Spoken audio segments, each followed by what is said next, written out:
biasa Tuan Syekh ini. Tuan Syekh Muhammad Arsyad ini orang yang alim. Mana alim bersifat ora ulang. Luar biasa. Jadi Nabi innal aulad yuladu ala fitrah wa in sya'a nasraniyan aw sya'a yahudiyan, bahwasanya setiap anak itu terlahir suci atau bersih kita. Terserah umahnya aja, terserah abahnya aja hendak menjadikannya orang Nasrani atau orang Yahudi. Jadi sebenarnya yang mendidik pertama di dalam keluarga itu ya umah abahnya. Bila abahnya bisa mendidik anaknya, bisa mendidik anak cucunya, insya Allah anaknya bisa menjadi orang yang alim. Sekalipun keturunannya kan ada orang alim. Tukang bicara bisa jadi orang alim. Tukang ojek bisa anaknya jadi orang alim. Kenapa? Karena didikan di dalam rumah tangga, didikannya didikan agama. Namun didikannya modern, pagi HP, bangun dulu misalnya. Karena habis zuhur HP pulang, habis asar HP, malam HP. Jadi otaknya tuh dicuci atau diracuni oleh HP. Bahaya juga HP nih. Jadi lihatlah HP nang positif aja, jangan diikutin. Karena otak kita ini bisa dicuci dengan HP. Tapi kalau kita melawani dengan apa? Dengan melihat HP itu yang positif, mengaji kah misalnya atau ceramah-ceramah agama kah?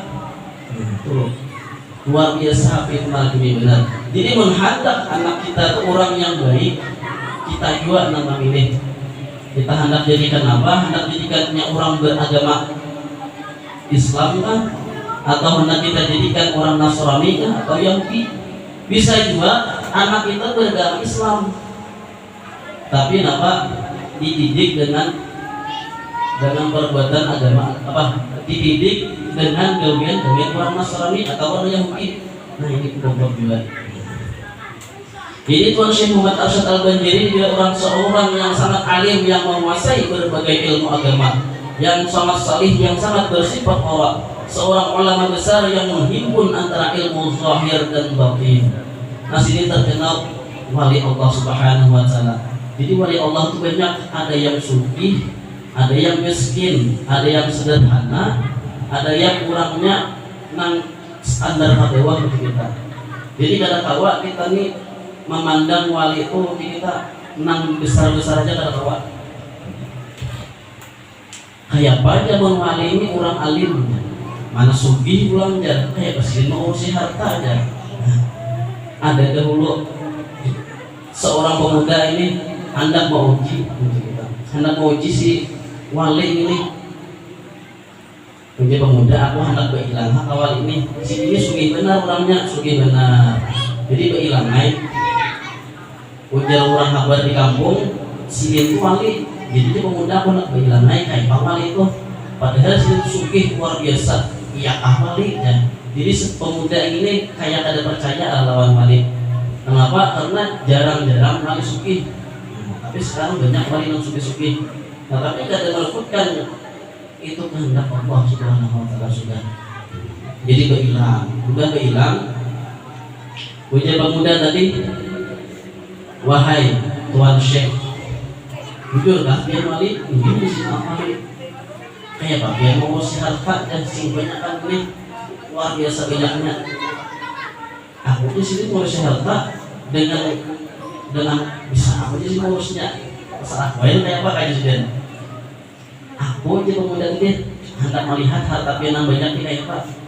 Kayak apa sih? Kayak apa sih? Tapi dengan satu syarat membawa cangkir berisi air yang menghibak yang penuh lah. Syaratnya si dia sudah hendak melihat hartamu yang banyak ini, bawa air ini jangan sampai terimpas. Padahal belum isinya.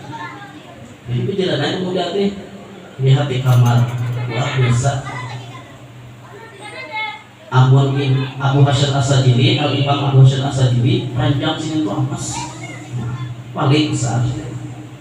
Syekh Abdul Qadir Jailani sugih benar juga sih dia. Jadi melihat kamar luar biasa, mewah benar. ada pur, mewah juga, lapangan, taman, luar biasa mewahnya. Inilah jalan wali. Dalam kritik hati pemuda tadi, inilah wali. Jadi pikiran pemuda tadi, perasaan wali itu duit harus atau harta harus dikirimangi. Padahal itu benar-benar wali Allah Subhanahu Wa Taala. Jadi sampai tak keliling sudah nih, kayak pateh di tuan syekh. Baguslah rumahmu sedikit. Jadi jangan pemuda, aku pada melihat sedikit pun harta pian. Kenapa di sini tidak melihat harta kok? Padahal dia itu emas raja kok. Yang di situ taman-tamannya luar biasa ganalnya. Aku jadi pemuda tadi menghati-hatikan nih, kalau banyu kita limbah. Jadi kada sawat lagi melihat harta pian. Nah kayak itu juga dia balik tadi aku lawan Allah. Aku tidak memandang hartaku, tapi memandang Allah. Ini banyak wali nafsu disuki. Kenapa? Karena supaya sidin berbaur, supaya ada ketahuan pada situ seorang wali Allah. Hari banyak yang susah-susah wali, nah miskin-miskin. Bahkan sidin bisa makan bisa sehari 3 kali, bisa saat sekali 3 hari gitu. Nah, yang dari sekali gitu makan. Nah, itu susahnya aja kita. Ini banyak nafsu disuki. Makanya berbaur kepada orang biasa supaya sidin itu ada ketahuan orang wali. Dan guru kita juga, seorang wali itu menutupi aib, menutupi kewaliannya seakan-akan nang hina-hinanya dikeluarkan sendiri. Begitu kan? Di Tuan Syekh Muhammad Arsyad Al-Banjari ini salah seorang murid dari Tuan Syekh Muhammad Saman Al-Madani radhiyallahu anhu. Tuan Syekh Muhammad Arsyad Al-Banjari dilahirkan pada malam Kamis jam 3 dini hari tanggal 10 Safar 1122 Hijriah bertepatan dengan tanggal 19 Maret 1710 Miladiah dari seorang ayah yang saleh bernama Abdullah dan ibunya yang salihah bernama Siti Aminah di desa Teluk Gabang. Cocok saja ayahnya saleh, ibunya salihah. Mudah-mudahan ayah kita kayak itu juga. Jangan sampai ayah kita salah, ibu kita salah juga, salah duitnya. Nah jadi kuitan sendiri soleh dan solehah. Makanya di dalam Al-Quran, amun hendak wajah kita mendapat keridhaan Allah Subhanahu Wa Taala, hadis Nabi menyatakan, ridwallahi fi ridha'il walidain, wa sakhatullah fi sukhtil walidain, wajahidu fi sabilillahi bi amwalikum wa anfusikum. Di dalam Al-Quran, bersungguh-sungguhlah ya Allah Ta'ala engkau mencari keridaanku bi anfusikum dengan harta kamu, bi amwalikum dengan harta kamu, wa bi anfusikum dengan diri kamu, in kuntum ta'lamun jika engkau mengetahui. Banyak orang yang tidak tahu. Padahal mencari keridaan Allah itu di rumah kita seorang. Ridallah fi ridha'il walidain wa sakhatullah fi sukhtil walidain. Keridaan Allah itu terletak di keridaan orang tua, dan kemurkaan Allah itu terletak di kemurkaan orang tua. Biasanya kita tak paling bila ada yang mau pulang, bujurut ke situ, bujurutnya nak bersalaman sampai panggil, kamu panggil sandal, nak bersalaman aja, nak bilang HP, nak bersalaman aja. Padahal adalah keridaan Allahku di rumah seorang ada apa-apa kita nak bersalaman lawan orang-orang yang mulia, orang-orang yang bilang asal di rumah itu sudah terpenuhi, sudah kita laksanakan hak kita kepada kedua orang tua. Adalah kita dengar hadis Nabi atau Al-Quran, surga itu di bawah telapak kaki walid. Makanya di Nabi ad-du'aul walid, kan Nabi doa seorang orang tua itu seperti doa Nabi. Luar biasa tinggi martabatnya di sisi Allah Subhanahu Wa Taala. Kuitan. Makanya kita berdiam atau berduduk lawan kuitan, duduk kuitan. Lawan kita beribadah semalaman baik nang duduk lawan kuitan, sekalipun kadang kita tasbih, sekalipun kadang baca zikir misalnya, duduk lain kehadiran. Ini GI sih membuat hati sih itu senang. Itu di situ terletak keridaan Allah Subhanahu Wa Taala. Nah, kita bisa takaling. Jadi di dalam Al-Quran, wajahidu fi sabilillahi bi amwalikum, bersungguh-sungguhlah engkau mencari keridaan Allah bi amwalikum, dengan harta kamu. Bila ada duit berlebihan, unjuki kuitan dulu, kaina mentraktir kawan kaina dulu, kuitan di rumah dulu, kalau kuitan sudah terpenuhi, hanya kawan traktir kawan. Ini luar biasa. Kebanyakan kita tak paling, tak dulu kawan, kawan dulu. Padahal kuitan yang di rumah beri sidin sekolah mulai lagi harus kita sekolah kesidin sampai kita menjadi orang yang berdui bergaji seorang nih kita kuitan dulu naik gaji pertama ulun nanggung serahkan sabaratan non-pian baik sama abah. Nah itu luar biasa. Makanya jelas di dalam Al-Quran bi amwalikum, dengan harta kamu. Misalnya kita kuitan berhutang nak kawa ke abah berhutang duit enggak apa bah, akunya sidin hendak membayari, ada yang dibayari ini. Unjuki 1 juta kah sidin minta, unjuki 2 juta kah sidin minta, unjuki. Tapi syaratnya jangan ditagih. Bila menagih anak kita menjadi orang yang durhaka, orang kita saya sakit. Bila sidin menagih, bila sidin membayari, ayo ambil. Tetapi bila sidin karena membayari jangan ditagih, karena Allah Ta'ala akan membalas dan berlipat ganda ketika kita tunggu. Namun sekarang kita ada duit, ada perlu lagi, tapi Allah Ta'ala akan membalas dulu. Karena kita sudah hendak keperluan, disitulah Allah akan membalas kebaikan kita terhadap orang tua kita. Apalagi misalnya anak lawan kuitan pas taumbain kar sayur, taumbain kar sayur pas kuitan kurang misalnya 10.000, kau anak menambahiakan yang 10.000, ayo hajar. Esok paginya ditagih, ada kama aja duit 10.000 semalam dah. Jangan sedikit pun hendak menagih kuitan, kecuali sidin membayari hendak ditagih. Itu adab kita kepada orang tua kita, karena disitulah terletak keridaan Allah. Makanya martabat orang tua itu tinggi di sisi Allah Subhanahu wa taala. Wa qadha rabbuka alla ta'budu illa iyyah wa bil walidaini ihsana. Nomor 2 imbah Allah. Sesudah Allah dan Rasulnya, tunaikan olehmu hak-hak Allah, dan dengan orang tua berbuat baiklah. Allah Rasulullah hanya pitan haknya luar biasa tinggi martabatnya di sisi Allah Subhanahu wa taala, sampai-sampai terbuat di dalam Al-Qur'an.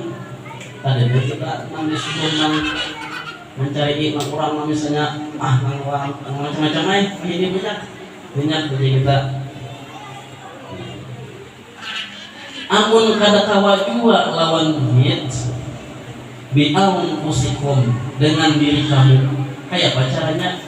Kita sudah Tuhan misalnya, layani sidin kayak apa kita di waktu haus. Misalnya sidin alamat mandi, makan suapi, basuh kaki sidin misalnya enak sidin. Makanya Nabi barang siapa mencium telapak tangan kuitan, misalnya bolak-balik nih, pamer bolak-balik dah, mencium dahi kuitan, mencium kaki kuitan. Barang siapa aja Nabi mencium nih kening kuitan, mengecup kening kuitan, seolah-olah ia mengecup pintu Ka'bah. Kata kalau Mekah, kalau itu amalkan. Alhamdulillah kita sudah mengamalkan 12 tahunan mengecup kening sampai betis tanpa betis. Disitulah terletak keridaan Allah Subhanahu wa taala. Disitulah Allah Ta'ala akan memberikan kemuliaan kepada orang yang biasa berkat di pikiran. Ini luar biasa. Jadi mandi si jente pas ini waktu halus kita mandi juga, miskin tapi gila bersuhi juga. Karena bapak ada sakit lawan kita, karena dia yang merawat kita tiap halus. Kayak pas kita waktu halus hanya 8 bulan atau 9 bulan atau 7 bulan sudah siap keterikatan. Belum lagi lah air ulangnya siap keterikatan. 8 bulan siap lampin, baju-baju halus siap dah. 9 bulan. Sayangnya melebihi daripada sayang nelayan. Bukan. Sayangnya melebihi daripada sayang yang lain.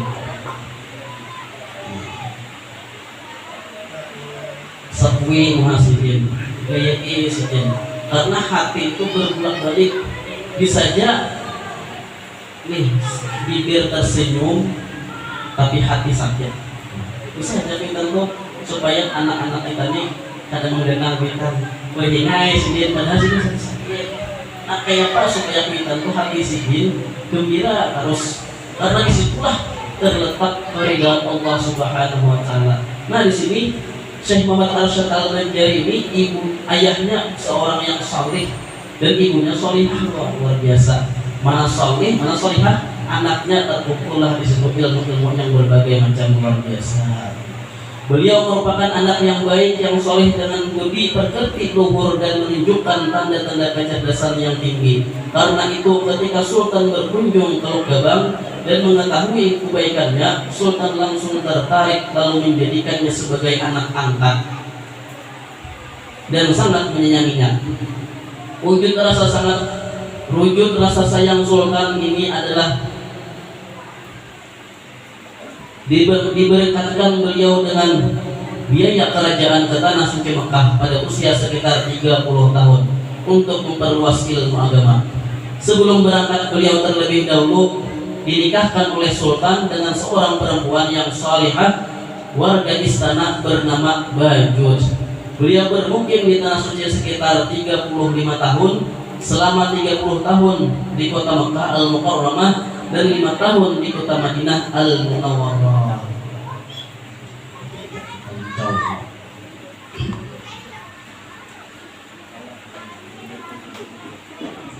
Setengah daripada keistimewaan Tuan Syekh Muhammad Arsyad Al-Banjari radhiyallahu anhu adalah menurut kebiasaan Sultan seringkali mengundang para menterinya ke istana untuk kemudian tidur bersama pula di istana.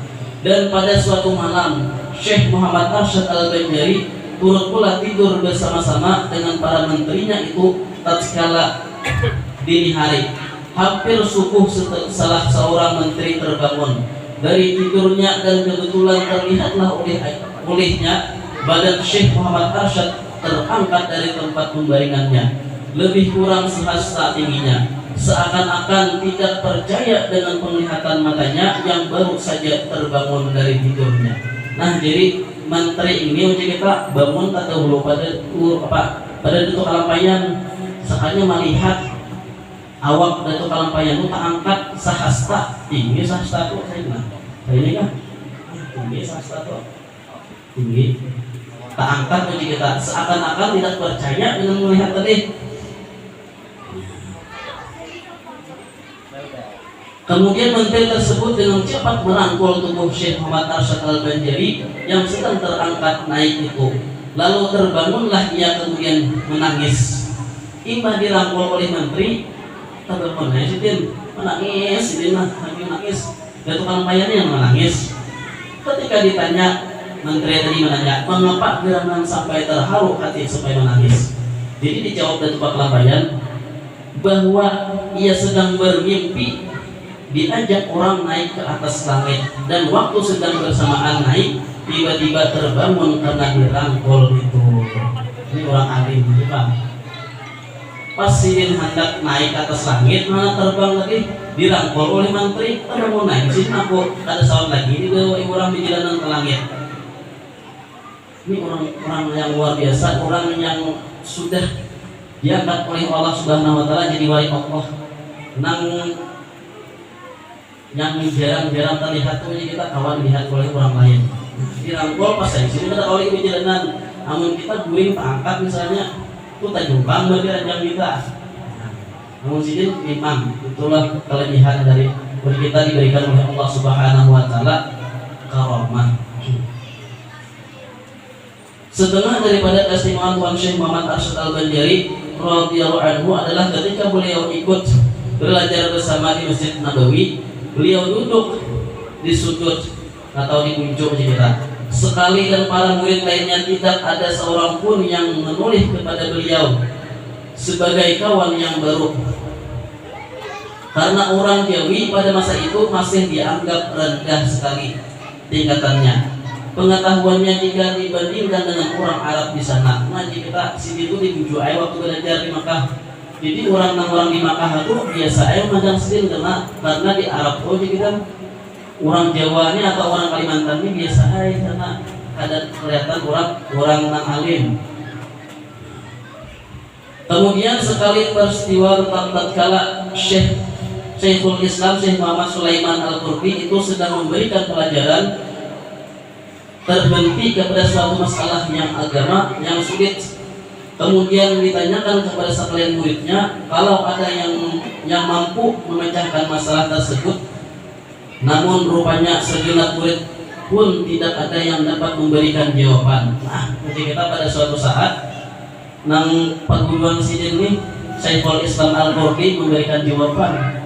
Sekalinya sabar datangkan kada kau menjawab kita, kada kau menjawab pertanyaan sidin. Sidin pun kada kau menjawab. Sidin tuh hendak mentes murid-murid sidin. Sebenarnya sidin tahu jawabannya, tapi hendak mentes murid-murid sidin. Nah sekalinya ada nan angkat menunjuk kertas ke muka. Menunjuk tuh lain bentuk kalampayan dua, murid yang lainnya menunjukkan kertas ke muka. Jadi jawab, jenang guru sidin, ini jawaban siapa? Jawaban hakanai itu jawaban orang Kalimantan atau orang Jawi kita. Siapa ngarannya insiden Syekh Muhammad Arsyad Al-Banjari. Nah, setelah itu ikiau sidin muka. Di sini mulai saat ini engkau duduklah di sampingku. Nah, mulai saat itu sebenarnya murid yang ada di Arab itu sebelum boleh kita mencium tangan Syekh Muhammad Arsyad Al-Banjari. Itu keistimewaan beliau luar biasa. Jadi kita alimnya luar biasa melebihi alim-alim yang lain. Makanya marga Al-Banjari itu menurut orang Timur Tengah, Al-Banjari itu sebenarnya ilmu yang luas. Satu masalah kawas ini menjabarkan 1000 masalah. Satu masalah sini kau menjabarkan 1000 jawaban. Itu arti Al-Banjari. Lain semua Banjar lain. Itu Al-Banjari itu gelaran dari orang Timur Tengah, orang Arab gitu kan. Ini keistimewaannya untuk Kalampayan, alimnya luar biasa. Sini kawam ini kita mulai mazhab seorang, tapi sini kita hendak natap mengikuti mazhab Imam Syafi'i. Padahal sini luar biasa alimnya, tapi kita hendak natap sini mengikuti mazhab Imam Syafi'i. Mungkin sampai sini saja dapat kita sampaikan. Mudah-mudahan ada manfaatnya. Wabillahi taufiq wal hidayah. Wassalamualaikum warahmatullahi wabarakatuh. Bismillahirrahmanirrahim. Alhamdulillahirabbil alamin wassalatu wassalamu ala asyrofil anbiya'i wal mursalin sayyidina wa maulana Muhammadin wa ala alihi wa sahbihi ajmain. Allahumma shalli ala Muhammadin bi ali man shalla alaihi wa sallam ala Muhammadin bi ali man lam yusalli alaihi wa sallam ala Muhammadin kama tuhibbu an yusalli alaihi wa sallam ala Muhammadin kama amartana bi sholati alaihi wa salli ala Muhammadin kama yanbaghi wa sholati alaihi. Allahumma fa'alna bima 'allamtana wa 'allimna ma yanfa'una ilma wa zidna ilma warzuqna fahma. Allahumma arinal haqqa haqqan warzuqna ittiba'ahu wa arina al-batila batilan warzuqna ijtinabah.